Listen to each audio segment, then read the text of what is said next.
morning, good afternoon, or good evening, depending on the time you are seeing this video. Sorry for the prolonged absence.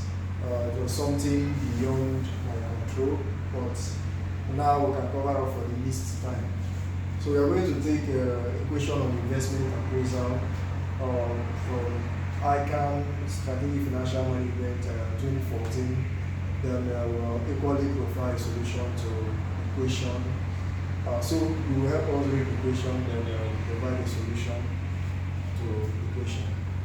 November 2014, question 1. Tolade PLC, Tola, is a listed company which operates in the pharmaceutical sector, manufacturing a broad range of drugs under license in a number of countries around Africa. In recent years, the company has grown organically, but a proposal has now been put forward by the company's investment bank that the company might consider the acquisition of Iyadun PLC, Iya, as a route to both expansion and diversification of the company's activities. Iya is involved in a different area of the pharmaceutical sector from Tola, as it is primarily a research-driven company involved in the development of new drugs arising from the latest academic research, often working with research departments of universities to turn research into commercial reality. The two companies have been trading for over 15 years and have shown strong levels of profitability in most recent years. Tola is financed wholly by equity, whereas Tola is fully listed on the main market. Iya is listed on the alternative investment market.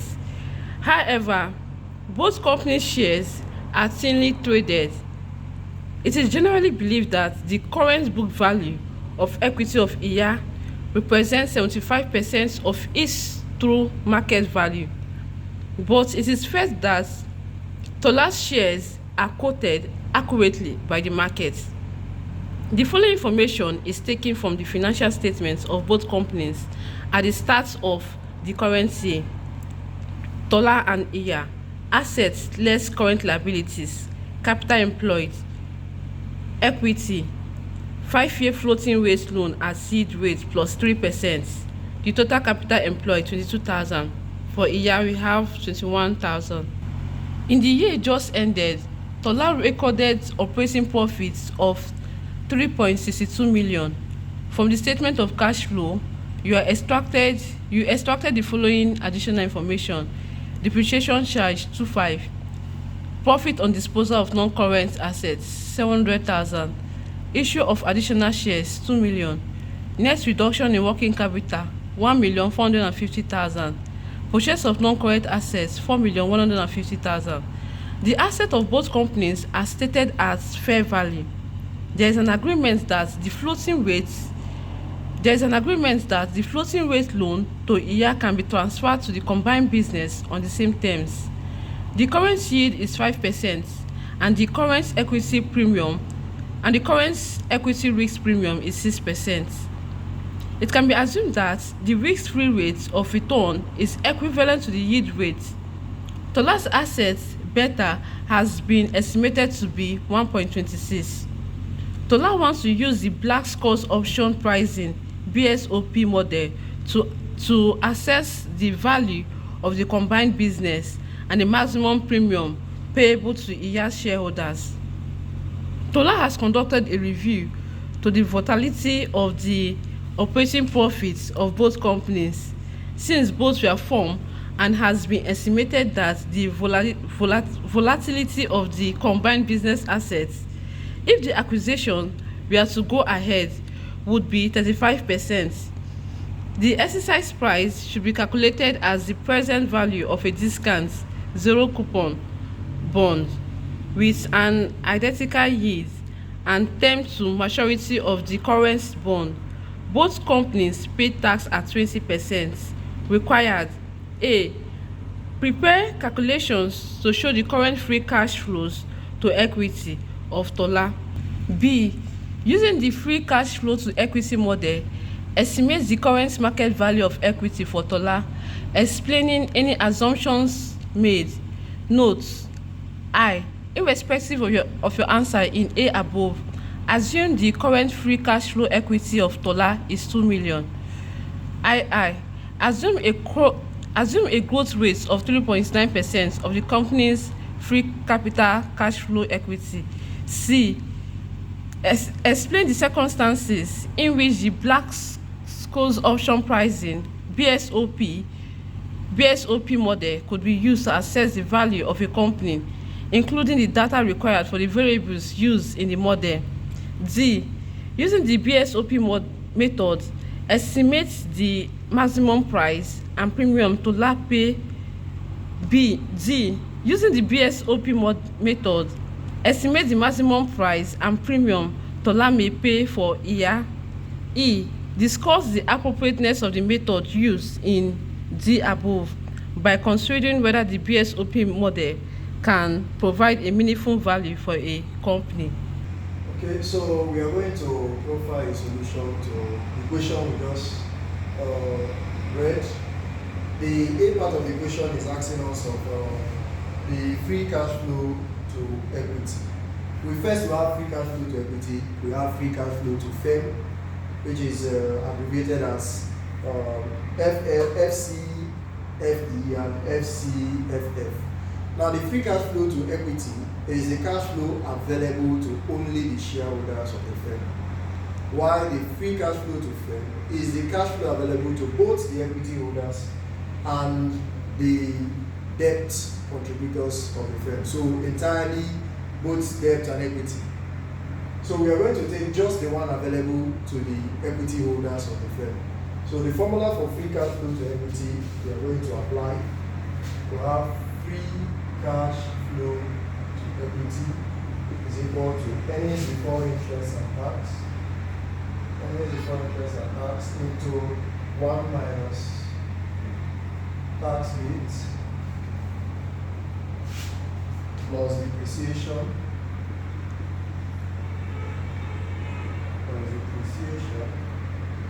minus capital expenditure, which is also abbreviated as capex. Minus capex, then we'll have minus increase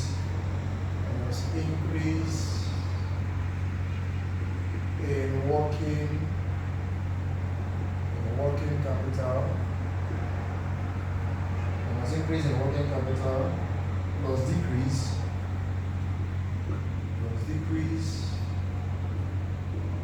in working capital,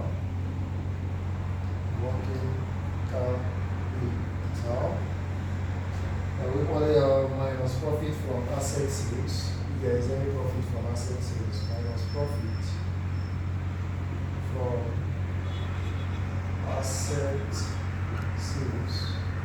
So this will give us the free cash flow to equity. Earnings before interest and tax in the bracket of 1 minus tax rate plus depreciation less the capital expenditure, which are abbreviated as the capex, minus increase in working capital plus decrease in working capital less profit from asset sales. So we are going to pick out each of the values that we have here. So the solution equation,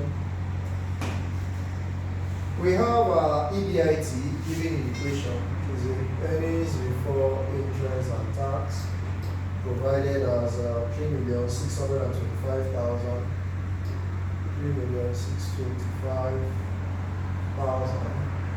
We equally have the tax rate provided. Tax rate provided as 30%, or 20%, not 30. We have 20% as the tax rate. We equally have the depreciation provided as 2,500,000.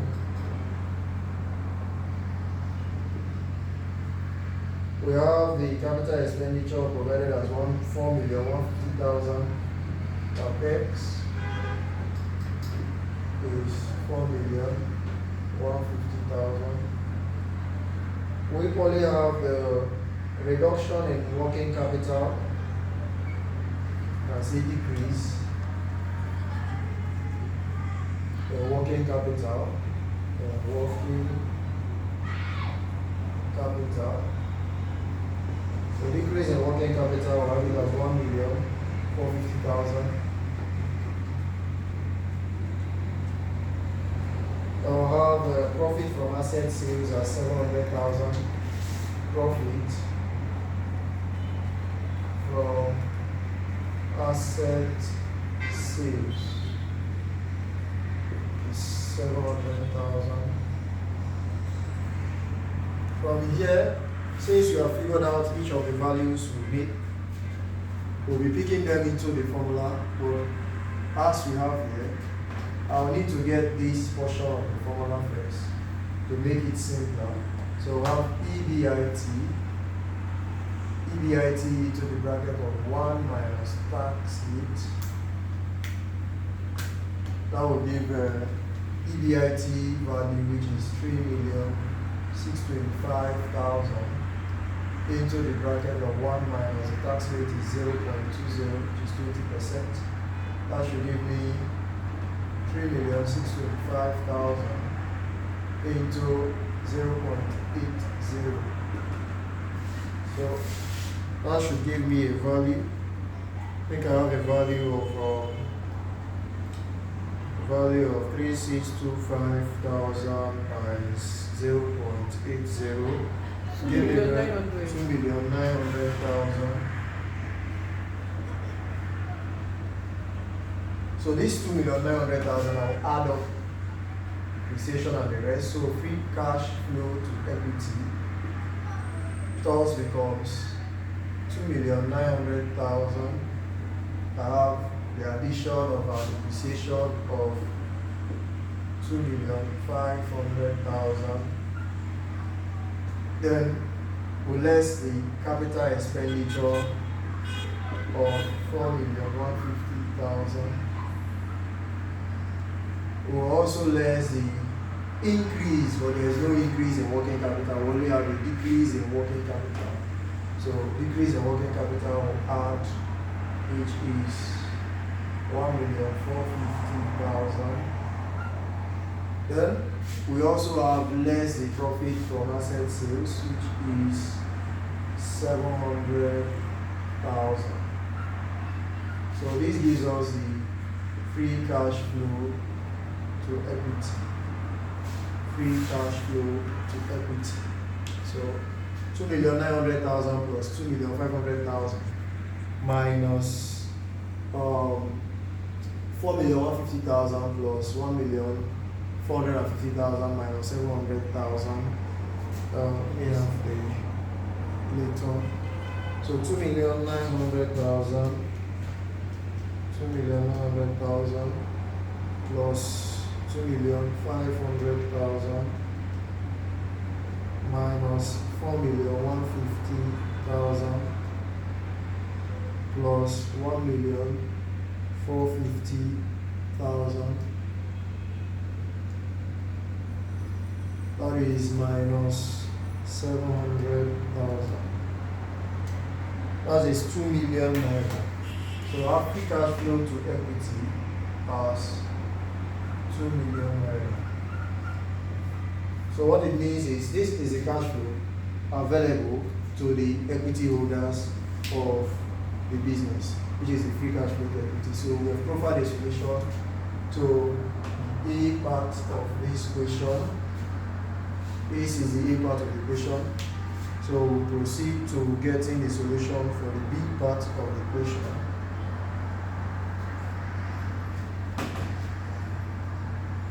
Part of the equation.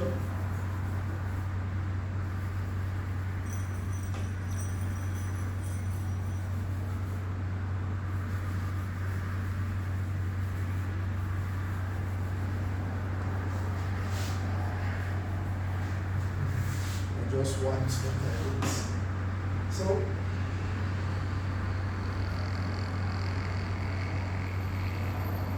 the B part of the equation is asking us to do what? B part of the equation will have a requirement of, let's say, using free cash flow to equity model. estimate the current market value of equity for Tola, explaining any assumptions made. Then they are equally told us, irrespective of your answers in A, assume the current free cash flow to equity of Tola to be 2 million. Well, we actually got 2 million in what to solve. Then assume a growth rate of 3.9% of the company's free cash flow to equity. It means we are using the growth model. So we use the Gordon's growth model. We will have equity value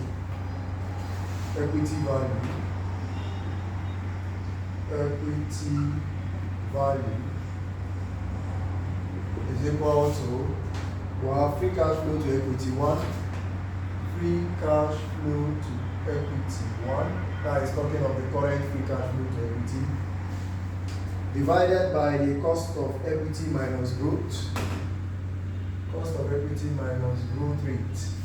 So that is what we are going to use. We don't have the free cash flow to equity 1, which is the current free cash flow to equity, but we do have the past free cash flow to equity. Just as we've solved, we have 2 million as the free cash flow to equity. So we need to get the free cash flow to equity 1, since we have free cash flow to equity 0 as 2 million. We will need the current free cash flow to equity is current free cash flow to equity.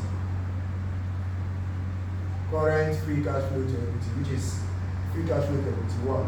That will be free cash flow to equity 0 into 1 plus the growth rate. So we are applying the growth rate. Since they say it will grow at a level percentage of 3.9%, so we'll be applying that. So here will be 2 million into the bracket of 1 plus 0.039, which is 3.9%. This will give us 2 million into 1.039. Once we multiply 2 million by 1.039, we are getting the value of 2 million times 1.039 gives us 2,078,000. It gives us 2,078,000. This is my current free cash flow to equity, since we have applied the growth rate. So I will note that down. Free cash flow to equity 1 is 2,078,000. That's what we'll be working with here. We equally don't have the cost of equity, which we are going to be applying the cap N formula for getting cost of equity. Since we have other information provided to aid us in using cap M model. So we'll use cap M model to get the cost of equity. Wiping this, we'll use the cap M model to get the cost of equity. So cap M model for cost of equity, cap M model for cost of equity, KE. So that will be KE is equal to risk-free rate plus the beta into the market risk premium.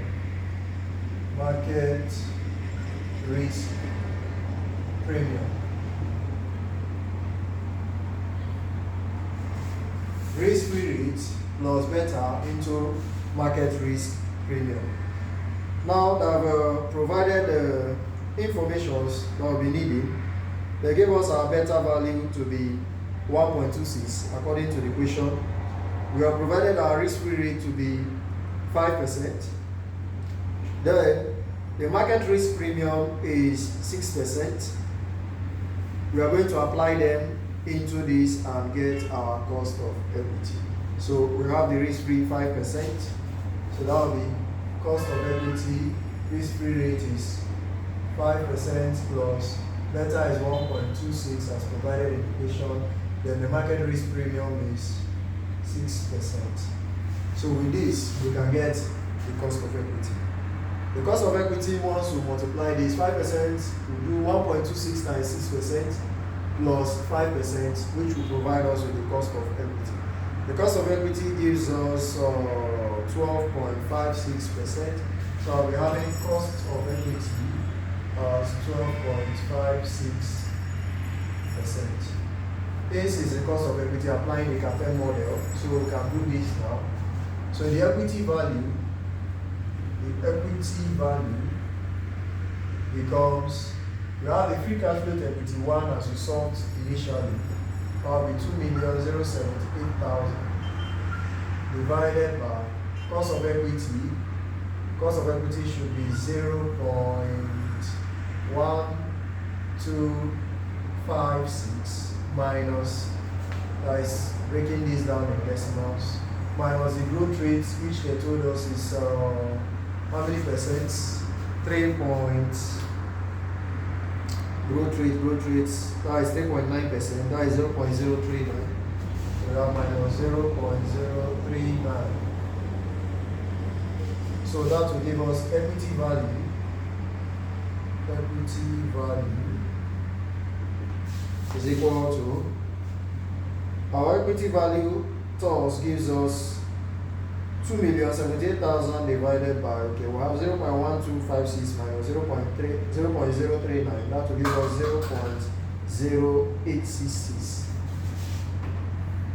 0.0866. Then this will be 2,078,000. Once I divide this, I will have my equity value. So the equity value of a firm to us becomes 24 million. So we have equity value 24 million. So this is our equity value as requested in the B part of the equation. Okay, so the C part of the equation is saying explain the circumstances in which the Black-Scholes option pricing model will be used to assess the value of a company, including the data required for the variables used in the model. So when is it appropriate to use the model? That is what we are asked. So I'll just see what you have. The Black-Scholes model sees the company shares as a call option. The company's assets, call option on the company's assets. It works well when the company has debt, and you can clearly see in this question that the company has debt. So it works well when the company has debt. When shareholders gain, if the asset value goes above the debt. When shareholders can walk away if the company fails. These are conditions in which it works. Then for the Black-Scholes option pricing model, we have this formula. Black-Scholes option pricing model. We have the formula call value is equal to, we have the x times n into d1 minus e times exponent minus root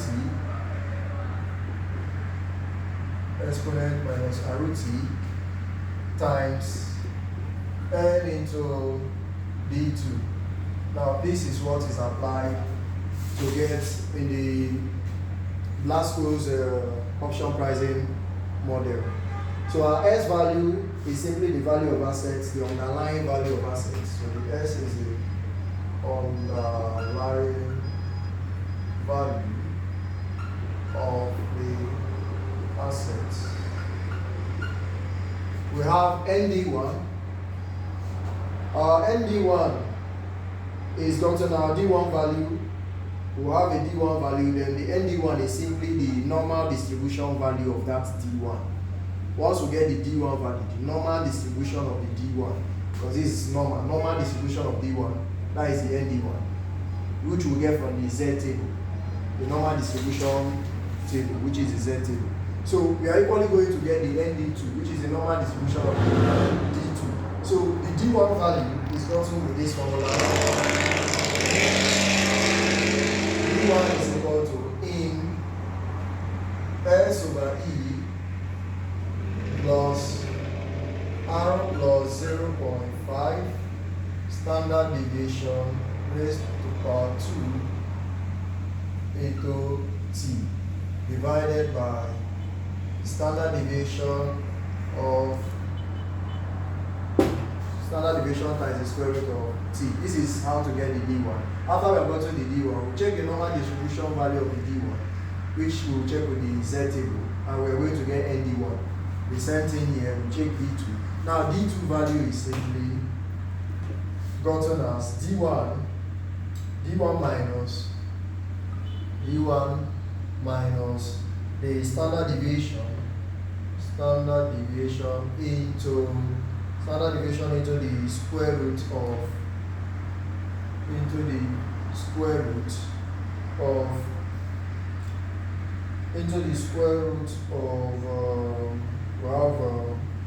T, which is this, just as we have here. So this is for D2 value. Then we are equally going to get the value for E, which was not provided in the question. E is the excise price, which you are going to find out. Excise price,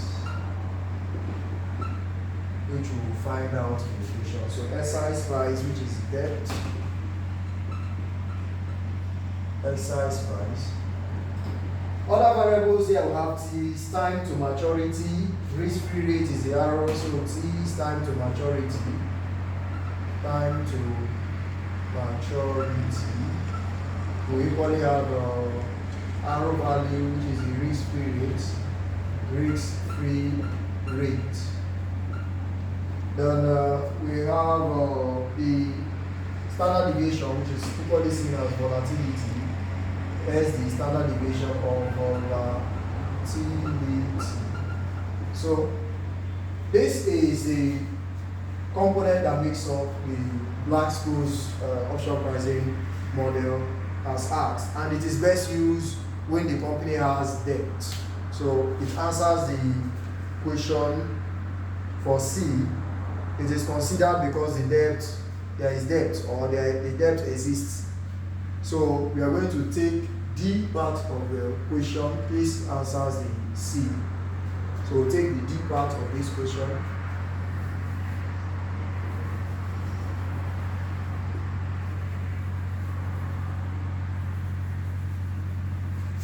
Now the D part of the question is saying, based on our requirement, they said, using the Black-Scholes option pricing model, estimate the maximum price and premium Tola may pay for ER. Discuss the appropriateness, that is the E part. So we are going to check the maximum price and the premium that we can pay using the Black-Scholes option pricing model. So in getting that, we'll need the present value. So I broke it down in steps for easier comprehension. So I'll take step one, which is present value. So the present value of that debt sum that they have there. So excise value equal to excise value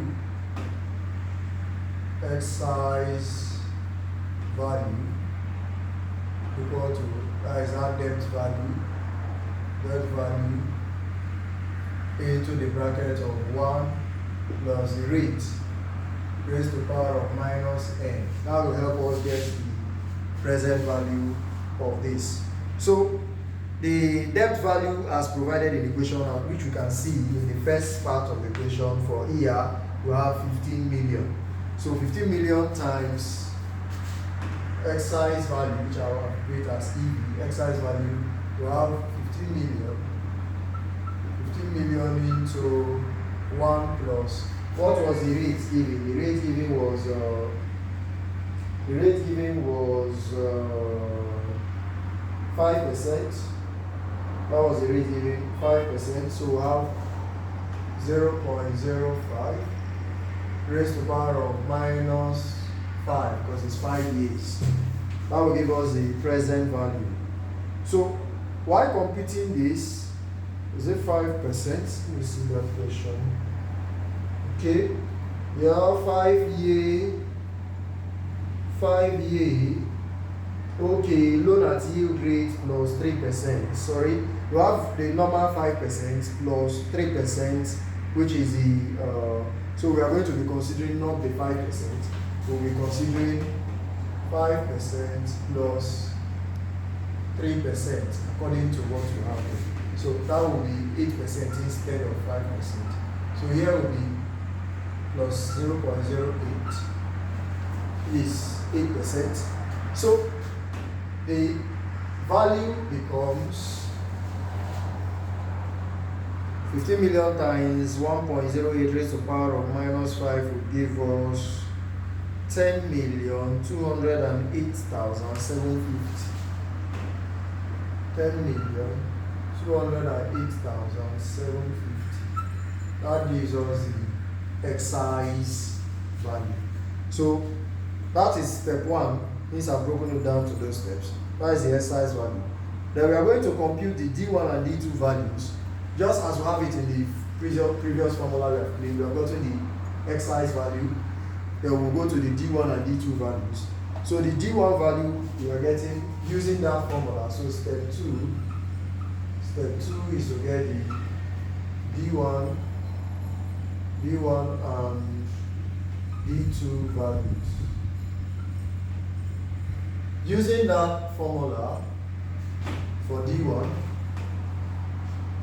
is equal to, we have in, this in formula, this in is in the calculator, we have x over e plus, we have rate plus 0.5 standard deviation of volatility raised to power 2 into t divided by the standard deviation of volatility multiplied by the square root of t. So we'll substitute those values. So our D1 is simply going to give us in the calculator 43 million based on what we have in the equation for our x value. That is our s value, the value of combined assets. Value of combined assets. We check that equation. We are going to see 22 million plus 21 million. That is the value of the combined asset. This is gotten as 22 million. 22 million plus 21 million. That's what gave us this 43 million. So 43 million is the value of the combined asset, which is S. Value of combined asset for the two, which is for Tola and Iya. That gave us that 43 million. Divided by this value we have gotten, which is our excise value. So divided by 10 million, 28750. Plus our rates, as was given, we have our rate to be 5%. Is 0.05, 5% plus, we have 0.5 multiplied by the standard deviation or the volatility given is 0.35. So 0.35 raised to the power of 2 multiplied by t, which is 5. So divided by 0.35 into the square root of 5, which is t. So this will give us the D1 value. So our D1 value, our in value is in the calculator. You observe, you see where we have in. So that will be in open brackets 43. First we'll get 43 million divided by 10.28 million. we also get the value, we do into the bracket of that value we have, plus 0.05, this times this, and whatever we get, plus 0.05 times 5, then we divide it by whatever we got from our denominator. We arrive at the value 2.548. So we have 2.548. This is the value we arrive at as D1. So to get the D2 is simply D1 minus, based on the formula we have taken before, what is our D1 value? Our D1 value is 2.548. So minus the standard deviation of volatility, which is 0.35, into the square root of t, which is 5. So this will give us our D2 value. Our D2 value turned out to be 1.765. 1.765. Now you have gotten D1 and D2 values, you have gotten our excise value. Then we'll proceed to getting the values, the normal distribution values for ND1 and ND2. So we'll look up the values. If we are looking up those values, in my Z table, I will look up 2.5 under 0.048. 2.5 under 0.048. So I'll look at that inside my normal distribution table. So whatever value we got, so that will be ND1 from our normal distribution, ND1 value and ND2 values. So according to the normal distribution, we got 0.995 ND1, 0.995. For ND2, we got a value of 0.9612. 9612. So these values you are gotten from Z table, which is our normal distribution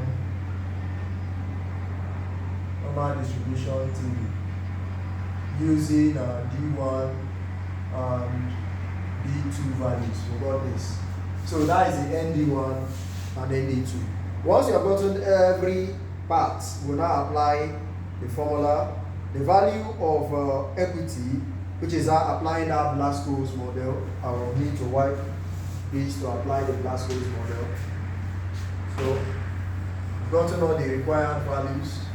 We'll substitute into the Blasco's model and get the value.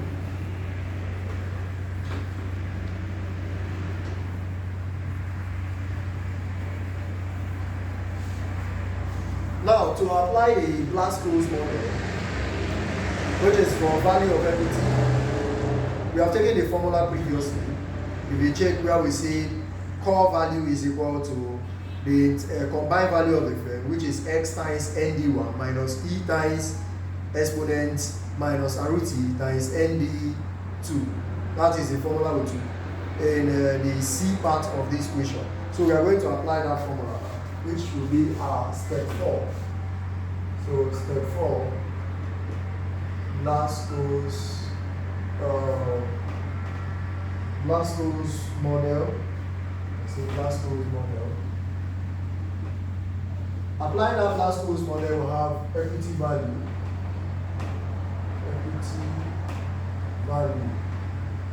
equal to combined value of the firm is 43 million. 43 million is the combined value of the firm according to the information in the equation, which is at 22 million and 21 million. Then times the ND1, which is 0.995, which is the ND1 we got. We only have minus E. E value is 10 million. 208,750. 208,750. Now, we also have times the exponential value. exponential value is simply that 2.71828. It's a constant. But I will not just bring them here. E is always equal to this 2.71828. And we'll multiply that by our E. Well, we'll just write there E raised to the power of. You say E raised to the power of the arrow, and the arrow is 0.05. So E raised to the power of minus 0.05 multiplied by 5, which is multiplied by t, multiplied by t, which is 5, multiplied by t, which is 5. Then we'll have all this raised to power. This is multiplied by 5, which is multiplied by t. Then we'll proceed to multiply by ND2. So times ND2, which is 0.9612.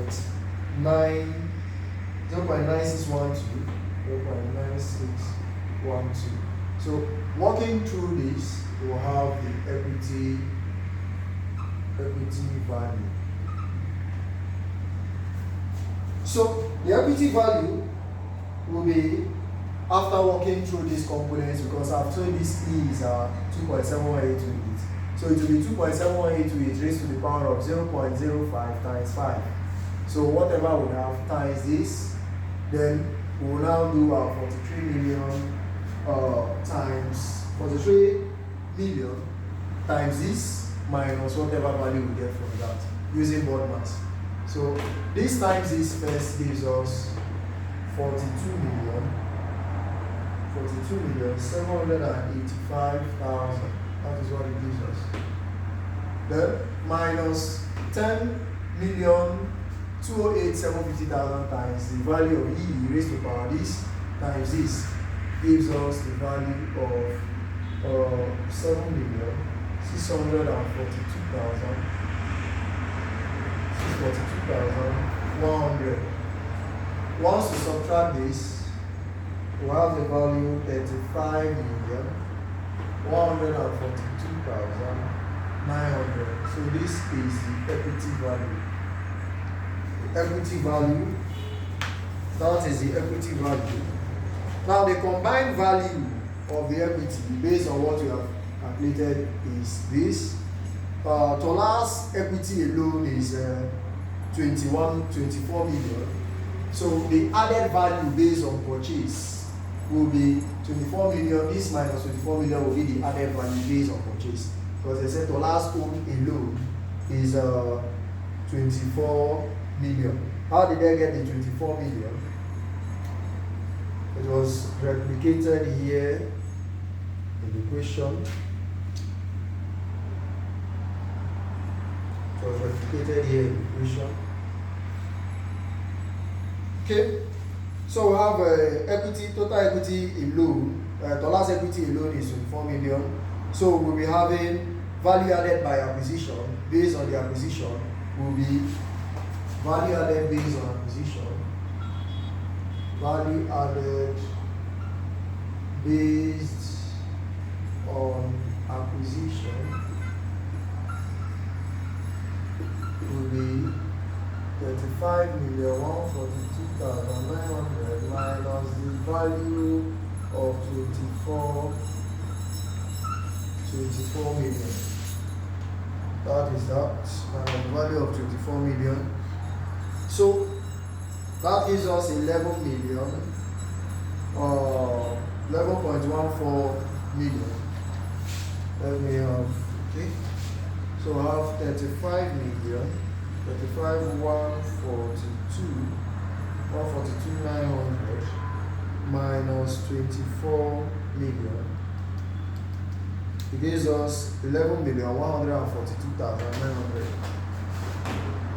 11,142,900. This is the value added based on acquisition. That is the value added based on acquisition. Market value for ER. If we check here, we are having equity value here under Tola 22 million. Under ER we have 6 million. And they said something of 75%. They said ER's equity represents 75% of the true market value. So we'll be dividing that 6 million. So ER's market value. ER's market value. ER's market value is 6 million. 6 million divided by 0.75. That is ER's market value. So ER's market value is 8 million naira. So ER's market value is 8 million. This is ER's market value. ER's market value is 8 million. So the premium, which is the maximum premium, because they asked of the premium, based on the question here, they say using the model, estimate the maximum price and the premium Tola may be for ER. So the premium is simply, he bought it for the value added based on purchase, as we have here, is at 11,142,900, and the actual market value is this. So they are having a premium, maximum premium of maximum premium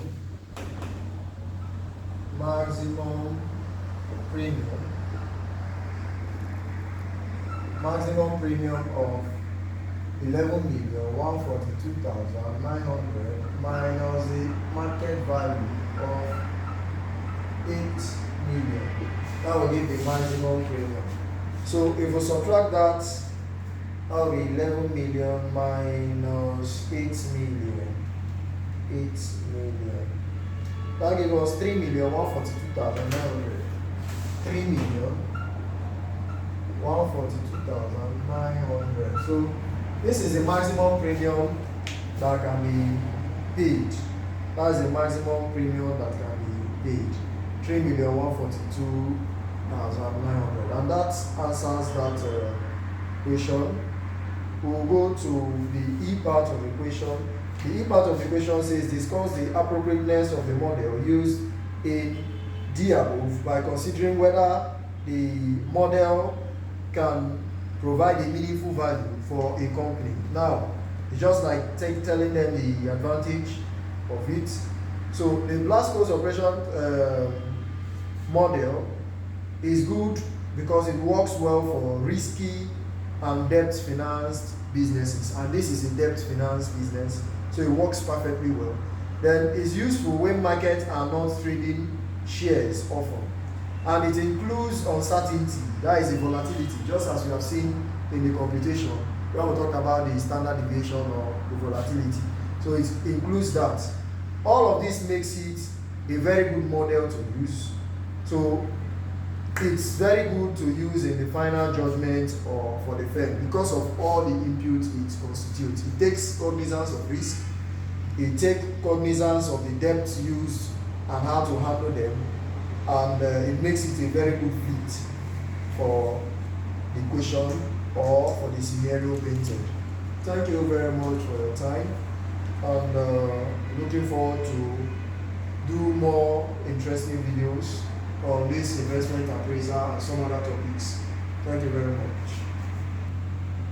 Okay, for easier understanding of the students, which I know they might be having confusion in one place or the other, I would have easily just ended it this way. But they might have some questions they might want to ask. Since they cannot access to answer that question, I'll just make things a bit clear.